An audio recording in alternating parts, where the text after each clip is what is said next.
बहुत जमाना पहले जंगलों के बीच एक चक्की वाला एक मसरूफ कस्बे के किनारे पर रहता था। चक्की वाला दिन रात मेहनत करता, गांव के लोगों के लिए अनाज पीसता रहता, मगर फिर भी गरीब था। लेकिन उसके पास एक ऐसी नेमत थी जिसे वो दुनिया के तमाम सोने चांदी से ज्यादा कीमती समझता था, उसकी बेटी। वो निहायत हसीन, नरमी और वकार की अलामत थी। अब्बा जान, नाश्ता तैयार है, आप तो सुबह से काम कर रहे हैं। चक्की वाला अपनी बेटी से बेपनाह मोहब्बत करता था, मगर अक्सर उन अमीरों से हसद महसूस करता जो रेशमी और सुनहरी गाड़ियों में गुजरते। वो अक्सर ख्वाब देखता कि किसी दिन उसका भी नाम शाही दरबार के लोगों के बराबर हो जाए। एक दिन जब वो महल के लिए आटे के बोरे ले जा रहा था तो उसने चंद दरबारियों को बादशाह के बारे में बात करते सुना। बादशाह को सोना बेहद पसंद है, कहते हैं वो सोने और वाहिरात के ख्वाब देखता है। यकीनन बादशाह के खजाने में गिनती से ज्यादा दौलत होगी। चक्की वाला जो दरबारियों के दरमियान खड़ा था, अपनी गुर्बत छुपाते हुए फख्र से बोला, मेरी बेटी तो भूसे को भी सोने में बदल सकती है। दरबारी हैरान रह गए। क्या उसने वाकई कहा कि उसकी बेटी भूसा सोना बना सकती है? ये बात महल से होती हुई सीधी बादशाह के कानों तक जा पहुंची। बादशाह ने फौरन हुक्म दिया, चक्की वाले को बुलाओ और उसकी जादुई बेटी को आज रात मेरे महल में लाया जाए। चक्की वाले का दिल कांप उठा। वो जानता था कि उसके अल्फाज सिर्फ फख्र का झूठ थे, मगर बादशाह के कहर का खौफ था। अब्बा, बादशाह ने मुझे क्यों बुलाया है? बस किस्मत आजमाने का मौका है। बेटी, कुछ नहीं। इसी रात वो अपनी हैरान और सहमी हुई बेटी को महल के दरवाजों तक ले आया। दिल ही दिल में दुआ कर रहा था कि कोई मौजज़ा हो जाए। बादशाह ने चक्की वाले की बेटी का इस्तकबाल एक ऐसे कमरे में किया जो उसने पहले कभी नहीं देखा था। वो बहुत वसी और ठंडा था। कमरे के वसत में एक बड़ा सा चरखा रखा था जिसके इर्द गिर्द भूसे के पहाड़ लगे थे जो तकरीबन छत को छू रहे थे। बादशाह ने कहा, अगर तुम वाकई अपने बाप के कहे के मुताबिक इतनी हुनरमंद हो तो आज रात तुम यहाँ रहकर ये सारा भूसा सोने में बदल दो। अगर तुम कामयाब हुई तो तुम्हें बेपनाह इनाम मिलेगा, लेकिन अगर नाकाम हुई तुम्हारी जान इसकी कीमत होगी। ये कहकर बादशाह ने दरवाजा बंद कर दिया। चक्की वाले की बेटी बहुत परेशान हुई। उसका दिल खौफ से धड़क रहा था। वो कभी चरखा तो चला सकती थी, मगर भूसे को सोना बनाने का तो तसव्वुर भी नहीं कर सकती थी। आंखों में आंसू आ गए। वो बेबसी से भूसे के ढेर को देखती रही। वक्त गुजरता गया, रात गहरी होती गई और उसकी उम्मीदें बुझती गईं। फिर ऐन निस्फ शब अचानक कमरे में एक हल्की सी चरचराहट हुई। वो चूक कर उठी और देखा कि एक अजीब सा छोटा आदमी साए से बाहर आ रहा है। छोटा सा आदमी अजीबो गरीब था। उसका कद बमुश्किल एक बच्चे जितना था। नाक नौकेली, आंखें चमकती हुई। बेटी, तुम क्यों रो रही हो? उसने करख्त मगर दिलचस्प आवाज में पूछा। चक्की वाले की बेटी घबरा गई, मगर उसके लहजे में कुछ ऐसा था जिससे दिल को तसल्ली हुई। मैं मुसीबत में हूं, वो बोली।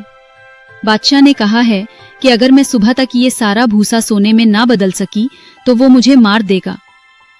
छोटे आदमी ने कहा, अगर मैं तुम्हारी मदद करूं तो तुम मुझे क्या दोगी? बेटी ने जल्दी से अपनी गर्दन से एक सोने की जंजीर उतारी। ये ले लो, बस मेरी जान बचा दो। छोटे आदमी ने जंजीर पकड़ी और बगैर कुछ कहे चरखे के पास जा बैठा।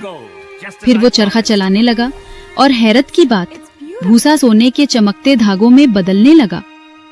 कमरा रोशनी से जगमगा उठा। चक्की वाले की बेटी दम बखुद देखती रही।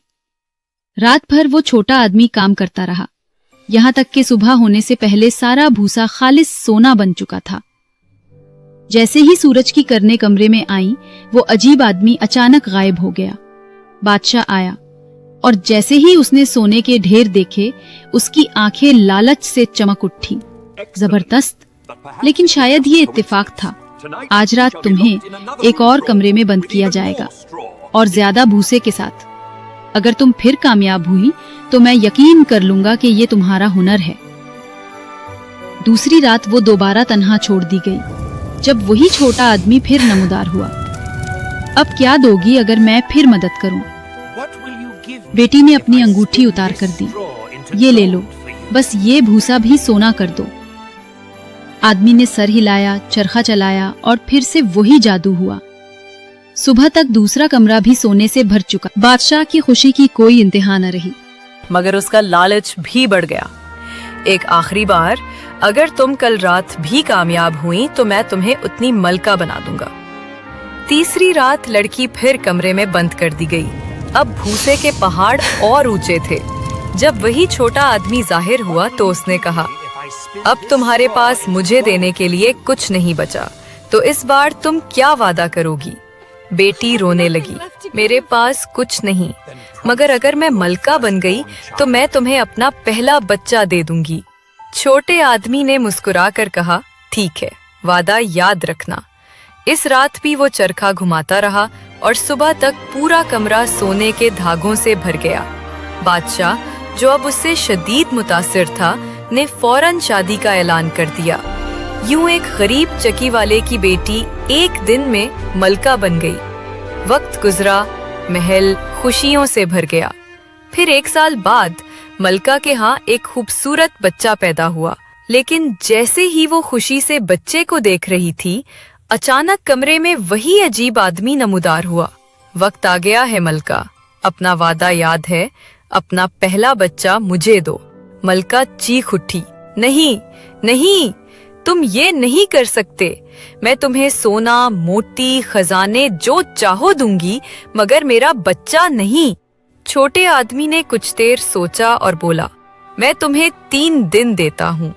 अगर तुम मेरा नाम बता सकी तो तुम्हारा वादा खत्म, अगर नहीं तो बच्चा मेरा होगा। मलका ने अपने नौकरों को भेजा। जंगलों, वादियों, गांव-गांव हर एक से नाम पूछने लगी।